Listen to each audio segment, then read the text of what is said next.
Hello दोस्तों, welcome back to my YouTube channel. आप सभी का एक बार फिर से चैनल पे स्वागत है। दोस्तों, आज के इस वीडियो का हमारा टॉपिक है chapter number 8, how free is the press. इस चैप्टर से आज हम लोग काफ़ी ज़्यादा इंपॉर्टेंट जो क्वेश्चंस हैं ऑब्जेक्टिव के, वो हम लोग आज देखेंगे। तो ये जो चैप्टर काफ़ी ज़्यादा इंपॉर्टेंट है, इससे काफ़ी सारे क्वेश्चंस बोर्ड एग्जाम्स में आते हैं। तो आपको एक भी क्वेश्चन को स्किप नहीं करना है, वीडियो को एंड तक देखना है। तो दोस्तों, हम लोग क्वेश्चन और आंसर का सिलसिला शुरू करते हैं और बढ़ते हैं हम लोग पहले क्वेश्चन की तरफ। पहले क्वेश्चन में हमसे पूछ रहा है कि no widely circulated newspaper dare to support a public policy due to vested interest of dash dash dash. इसका मतलब ये हुआ कि जो काफ़ी ज़्यादा प्रचलित वाइडली सर्कुलेटेड न्यूज़पेपर होते हैं, वो आमतौर पर पब्लिक पॉलिसी का समर्थन नहीं करते हैं। इसका सबसे प्रमुख कारण क्या है? तो इस क्वेश्चन के लिए हमारे ऑप्शन हैं the government, editor, reporter and advertisers. इसका जवाब हो जाएगा ऑप्शन नंबर डी, एडवर्टाइजर्स। तो दोस्तों, यहाँ पर मैं आपको एक बात बता दूं कि जो एडवर्टाइजर्स होते हैं, जिनको विज्ञापन दाता कहते हैं, तो एक न्यूज़पेपर में उनका योगदान काफ़ी ज़्यादा होता है, क्योंकि जो न्यूज़पेपर वाले होते हैं वो विज्ञापन से, एडवर्टाइज से काफ़ी ज़्यादा पैसा कमाते हैं। इसलिए आमतौर पर जो विज्ञापन दाता कहते हैं, जो बताते हैं, न्यूज़पेपर में हमें वही दिखाया जाता है। इनका रोल काफ़ी इंपॉर्टेंट होता है। तो इसका सही जवाब हो जाएगा ऑप्शन नंबर डी, एडवर्टाइजर्स। हम लोग इस पर टिक करते हैं और बढ़ते हैं अगले क्वेश्चन की तरफ। अगला क्वेश्चन है the state is the dash dash dash. यहाँ पे स्टेट का मतलब हुआ कि स्टेट गवर्नमेंट यानी कि सरकार।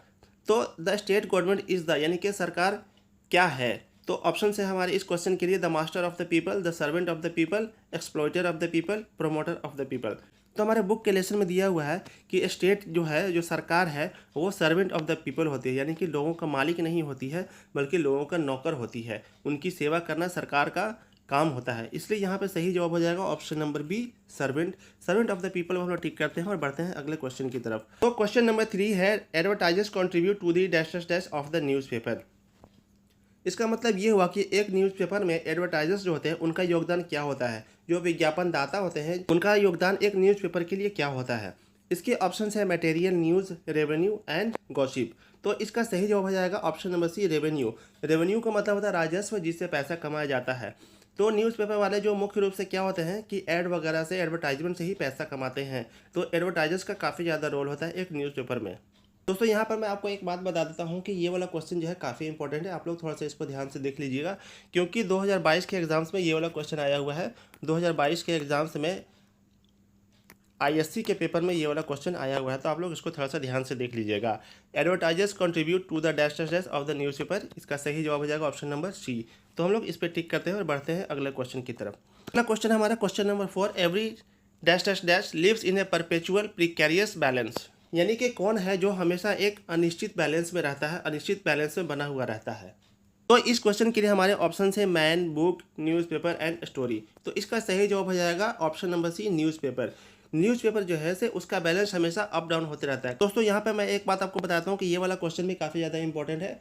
ये वाला क्वेश्चन भी 2022 के आईएससी में आया हुआ है। 2022 के आईएससी पेपर में ये वाला क्वेश्चन आया हुआ है। आपको मैं रिपीट करके बता देता हूँ, आप लोग थोड़ा सा ध्यान से देख लीजिएगा उस क्वेश्चन को। Every dash dash lives in a perpetual precarious balance. इसका जवाब हो जाएगा न्यूज़पेपर। तो इसका मतलब ये हुआ कि हर अखबार उसका जो है से एक बैलेंस जो होता है, जो संतुलन होता है, उसका अनिश्चित संतुलन बना हुआ रहता है। तो हम लोग इस पे टिक करते हैं और बढ़ते हैं अगले क्वेश्चन की तरफ। नेक्स्ट क्वेश्चन है हमारा question number 5, free people must see to it that when peace comes dash dash is restored. तो दोस्तों, मैं इस क्वेश्चन का मतलब आपको बता देता हूँ कि जो फ्री पीपल होते हैं, उनको ये देखना चाहिए, उनको ये समझना चाहिए कि जब शांति आती है तो किस चीज़ को रीस्टोर यानी कि पुनः बहाल कर दिया जाता है। तो दोस्तों, मैं आपको थोड़ा सा एक्सप्लेन कर देता हूँ इस क्वेश्चन को, कि हमारे लेसन में दिया हुआ है कि जब किसी देश में इमरजेंसी यानी कि आपातकाल लागू होता है, तो वहाँ पे जो प्रेस की जो स्वतंत्रता होती है, फ्रीडम ऑफ प्रेस जो होता है, उस पर प्रतिबंध लगा दिया जाता है। लेकिन जैसे ही देश में पुनः शांति स्थापित होती है, वहाँ के हालात ठीक होते हैं, तो वहाँ पे प्रेस की स्वतंत्रता को फुल फ्रीडम के रूप में वहाँ पे बहाल कर दिया जाता है। तो इस क्वेश्चन में हमसे यही पूछा जा रहा है कि किस चीज़ को रीस्टोर कर दिया जाता है, पुनः से बहाल कर दिया जाता है। तो इस क्वेश्चन के लिए हमारे ऑप्शंस हैं sanity, relationship, full freedom and press. तो यहाँ पे सही जवाब हो जाएगा option number C, full freedom. यानी कि जब देश में शांति स्थापित होती है, तो फुल फ्रीडम यानी कि प्रेस की पूर्ण स्वतंत्रता को दोबारा से बहाल कर दिया जाता है। तो दोस्तों, ये वाला क्वेश्चन भी काफ़ी ज़्यादा इंपॉर्टेंट है। ये वाला क्वेश्चन भी हमारे पिछले एग्जाम्स में आ चुके हैं। तो आप लोग थोड़ा सा इस पर ध्यान दीजिएगा और इसको याद करने की आप लोग कोशिश कीजिएगा। यहाँ पे मैं आपको बताता हूँ कि 2022 के एग्जाम्स में ये इंटर आर्ट्स के पेपर में ये वाला क्वेश्चन आया हुआ है। तो आप लोग थोड़ा सा इसको ध्यान दीजिएगा। तो दोस्तों, क्वेश्चन नंबर 6 है हमारा the editorial policy for a popular daily is controlled by dash dash dash.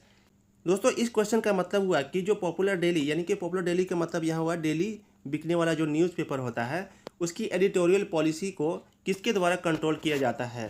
Editorial policy का मतलब हुआ संपादकीय नीति। तो संपादकीय नीति जो होती है कि किस न्यूज़ को हमको छापना है और किस न्यूज़ को नहीं छापना है, इस पॉलिसी को किन चीज़ों के द्वारा कंट्रोल किया जाता है। तो इसके ऑप्शंस हैं 2 chief factors, 3 chief factors, 4 chief factors, none of these. तो हमारे बुक में दिया हुआ है कि जो एडिटोरियल पॉलिसी होती है उसको 2 मुख्य कारणों से कंट्रोल किया जाता है। तो इसलिए यहाँ पे ऑप्शन नंबर ए सही हो जाएगा, 2 चीफ फैक्टर्स, यानी कि 2 मुख्य कारणों से एडिटोरियल पॉलिसी जो होती है एक न्यूज़पेपर की उसको कंट्रोल किया जाता है। तो हम लोग इस पर टिक करते हैं और बढ़ते हैं अगले क्वेश्चन की तरफ। अगला क्वेश्चन है हमारा question number 7, how free is the press is written by. यानी कि ये जो लेसन है how free is the press ये किनके द्वारा लिखा गया है। ऑप्शन है Mahatma Gandhi, H.E. Bates, Dorothy L Sayers, doctor Zakir Hussain. तो यहाँ पे इसका सीधा सीधा जवाब हो जाएगा कि ये वाला जो लेसन है वो डोरथी एल सेयर्स के द्वारा लिखा गया है। इस पर हम लोग टिक करते हैं और बढ़ते हैं अगले क्वेश्चन की तरफ। अगले क्वेश्चन में हमसे पूछा जा रहा है कि Dorothy L Sayers has written the lesson dash dash dash.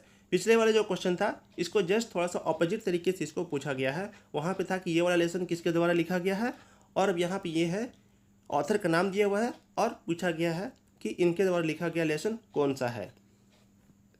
तो मैं जल्दी से आपको इसके ऑप्शंस बता देता हूँ। ऑप्शन है I have a dream, how free is the press, the earth, a child is born. तो बिना कोई देर किए हम लोग यहाँ पे ऑप्शन नंबर बी पे टिक करते हैं, how free is the press, डोरथी L shares के द्वारा लिखा गया है। इस पर टिक करते हैं और बढ़ते हैं हम लोग अगले क्वेश्चन की तरफ। अगला क्वेश्चन है censorship is impose during dash dash dash. यानी कि सेंसरशिप को किसके दौरान इम्पोज किया जाता है, लागू किया जाता है। तो यहाँ पे ऑप्शन है election, peaceful time, emergency, none of these. तो इलेक्शन का मतलब होता है चुनाव, पीसफुल टाइम मतलब होता है शांति समय, और इमरजेंसी का मतलब होता है आपातकाल।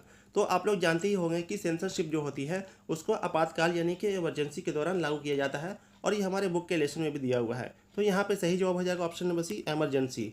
एमरजेंसी पे टिक करते हैं हम लोग और बढ़ते हैं अगले क्वेश्चन की तरफ। अगला क्वेश्चन जो है क्वेश्चन नंबर 10, ये हमारे आज की वीडियो का लास्ट क्वेश्चन है। इस पर हम लोग थोड़ा सा फोकस करते हैं क्योंकि ये वाला क्वेश्चन भी 2022 के आईए के एग्जाम में आ चुका है। इस क्वेश्चन में पूछा जा रहा है कि dash dash dash are careful not to antagonise the press. यानी कि कौन लोग होते हैं जो कि प्रेस का विरोध नहीं करते हैं। एंटागोनाइज का मतलब होता है विरोध करना, यानी कि ऐसे कौन से लोग होते हैं जो प्रेस का विरोध करने में काफ़ी ज़्यादा केयरफुल होते हैं, सावधानी पूर्वक होते हैं। इसका मतलब ये हुआ, इसको हम लोग साफ साफ शब्दों में कह सकते हैं कि कौन लोग होते हैं जो कि प्रेस का विरोध नहीं करते हैं। तो इस क्वेश्चन के लिए हमारे ऑप्शन है doctors, teachers, traders and politicians. तो इसका सही जवाब हो जाएगा ऑप्शन नंबर डी, पॉलिटिशियंस। जो पॉलिटिशियंस जो होते हैं, जो राजनीतिज्ञ लोग होते हैं, जो राजनीति करते हैं, वो लोग प्रेस का विरोध नहीं करते हैं। तो दोस्तों ये थे काफ़ी ज़्यादा इंपॉर्टेंट क्वेश्चन जो chapter number 8 how free is the press से लिया गया है।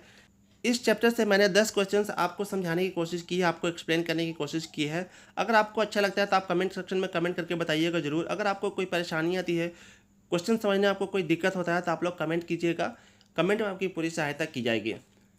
तो दोस्तों आपसे एक रिक्वेस्ट है कि आप लोग वीडियो पर अपना फीडबैक जरूर दीजिए। अगर आपको वीडियो अच्छा लगता है तो एक प्यारा सा कमेंट कर दीजिए, वीडियो को लाइक कर दीजिए, अपने दोस्तों के साथ शेयर कर दीजिए। और अगर आप चैनल पर नए हमारे वीडियो को पहली बार देख रहे हैं तो चैनल को सब्सक्राइब कीजिए। इससे हमें काफ़ी मोटिवेशन मिलती है, काफ़ी इंस्पिरेशन मिलती है, ताकि हम आपके लिए और वीडियो को अच्छी तरह से एक्सप्लेन करें और आपके एग्जाम्स में काफ़ी ज़्यादा अच्छे मार्क्स आ सकें। तो दोस्तों हम लोग मिलते हैं नेक्स्ट वीडियो में। नेक्स्ट वीडियो में इसी चैप्टर से कुछ और काफ़ी इंपॉर्टेंट क्वेश्चन आपके लिए लेकर के आऊँगा। मिलते हैं हम लोग नेक्स्ट वीडियो में, तब तक के लिए धन्यवाद। Thank you so much. जय हिंद।